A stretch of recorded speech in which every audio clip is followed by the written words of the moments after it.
Hi friends, Hindu calendar ప్రకారం చైత్ర మాసంతో కొత్త ఏడాది ప్రారంభమై ఫాల్గుణ మాసంతో ముగుస్తుంది. ఈ క్రమంలోనే 4 నెలలో ఆషాఢ మాసం వస్తుంది. ఈ కాలంలో కొత్తగా పెళ్ళైన దంపతులు కలవకూడదనే ఆచారాలను పాటిస్తారు. కొత్తగా పెళ్ళైన వధువును పుట్టింటికి పంపుతారు. దీని వెనుక శాస్త్రీయ కారణాలు కూడా ఉన్నాయని పెద్దలు చెబుతారు. మరోవైపు ఈ మాసం వ్యవసాయానికి చాలా ముఖ్యమైనది. ఈ కాలంలో తీర్థయాత్రలు, భగవంతుని ప్రార్థన, మంత్రాలు పఠించడం, తపస్సు చేయడం వల్ల ఎంతో పుణ్యం లభిస్తుందని చాలామంది నమ్ముతారు. ఈ నెలలోనే గురు పూర్ణిమ, దేవశయాన ఏకాదశి, బోనాల ఉత్సవాలు వంటి ముఖ్యమైన ఉపవాస పండుగలను జరుపుకుంటారు. చతుర్మాసం కూడా ఈ నెలలోనే ప్రారంభమవుతుంది. పురాణాల ప్రకారం ఈ కాలంలో శ్రీ మహావిష్ణువు 4 నెలల పాటు విశ్రాంతి తీసుకుంటాడు. అందుకే ఈ కాలంలో శుభకార్యాలు చేయడాన్ని నిషేధించారు. ఈ సందర్భంగా ఆషాఢ మాసం ప్రాముఖ్యత గురించి మరిన్ని వివరాలు ఇప్పుడు మనం తెలుసుకుందాం. ఆషాఢ మాసం జూలై 6, 2024 శనివారం రోజున ప్రారంభమవుతుంది. వచ్చే నెల అంటే 4 ఆగస్టు 2024 ముగుస్తుంది. ఆ తర్వాత శ్రావణ మాసం ప్రారంభమవుతుంది. ఆషాఢ మాసంలోనే పూర్వాషాఢ, ఉత్తరాషాఢ నక్షత్రాలు వస్తాయి. ఆషాఢ పౌర్ణమి రోజున చంద్రుడు ఈ రెండింటి మధ్య ఉంటాడు. అందుకే ఈ మాసాన్ని ఆషాఢ మాసం అంటారు. ఆషాఢ మాసంలో శ్రీ మహావిష్ణువును పూజించడం చాలా విశిష్టమైనది. ఈ కాలంలో మట్టి కుండ, గొడుగు, ఉప్పు, జామకాయలను దానం చేస్తే ఎంతో పుణ్యం లభిస్తుందని చాలా మంది నమ్ముతారు. శాస్త్రాల ప్రకారం ఈ నెలలో ఎక్కువ యాగాలు చేయాలి. ఈ నెల నుంచే వర్షాకాలం ప్రారంభమవుతుంది.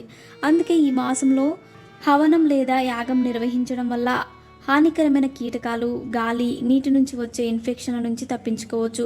మరోవైపు గురు పూర్ణిమ నాడు గురువులను ఆరాధించడం వల్ల మీ జీవితంలో సంతోషంతో ఐశ్వర్యం కలుగుతాయని పండితులు చెబుతారు.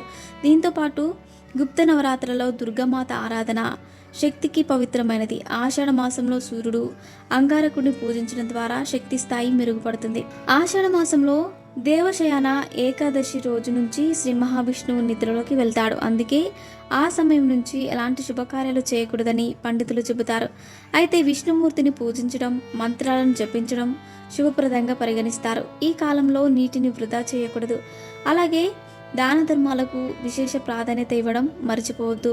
ఈ నెల రోజుల పాటు కొత్తగా పెళ్ళైన జంటలు కలవకుండా జాగ్రత్త పడతారు. ఈ మాసంలో శ్రీ మహావిష్ణువుతో పాటు ఈశ్వరుడు, హనుమాన్, సూర్యదేవుడు, అంగారకుడిని పూజించాలి. ఎవరి జాతకంలో అయితే కుజుడు, సూర్యుడు బలహీనంగా ఉంటాడో ఆషాఢంలో శివుడు, శ్రీహరితో పాటు దుర్గాదేవిని పూజించాలి. ఈ మాసంలో సూర్యోదయం కంటే ముందే నిద్రలేచి స్నానం చేసి సూర్యుడికి ఆర్ఘ్యం సమర్పించడం వల్ల శారీరక బాధలన్నీ తొలగిపోతాయి. ఆషాఢ అమావాస్య సమయంలో పూర్వీకులను స్మరించుకుంటూ శ్రద్ధ కర్మలు, తర్పణం నిర్వహించాలి. ఇలా చేయడం పూర్వీకుల అనుగ్రహం పొందొచ్చు. సూర్య భగవానుడిని పూజించేటప్పుడు గాయత్రి మంత్రాన్ని 10 సార్లు జపించాలి. మరోవైపు అమావాస్య తర్వాత వచ్చే గురువారం నుంచి బోనాల సంబరాలు ప్రారంభం కానున్నాయి.